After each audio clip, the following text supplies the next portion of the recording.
Eh bien, nous voilà avec la compagnie du vampire. L'intelligence émotionnelle.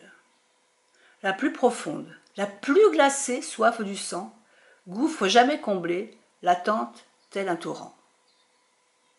On recense un nombre quasi infini d'exemples de vampires dans la littérature, le cinéma et les jeux.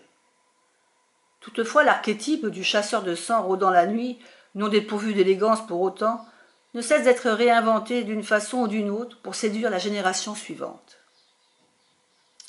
Même s'il faut attendre le milieu des années 1880 pour voir apparaître dans la conscience publique la forme du vampire beau et quelque peu désirable, l'idée d'un être humain se nourrissant de l'essence même de la vie est beaucoup plus ancienne.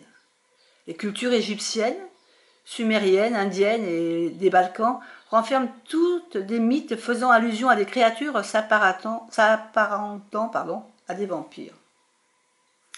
Il s'agit là d'un personnage passionnant parce que lui émane à la fois horreur et désir.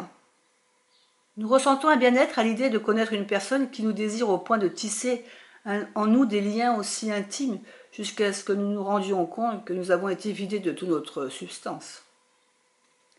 La plupart d'entre nous ont entendu parler du concept de vampirisme émotionnel, à savoir lié selon laquelle ces créatures se nourrissent de notre énergie et de notre bienveillance.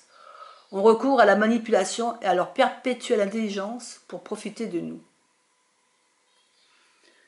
Si la carte du vampire apparaît dans votre tirage, elle peut indiquer que vous êtes attiré dans cette voie et qu'il est temps de marquer plus clairement des limites.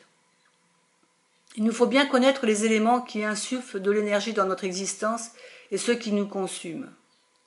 Nous devons être conscients de notre besoin d'être indispensable aux yeux des autres et des raisons pour lesquelles nous invitons de telles personnes à entrer dans notre foyer, sur notre lieu de travail ou dans notre existence, si elles font véritablement partie de notre entourage.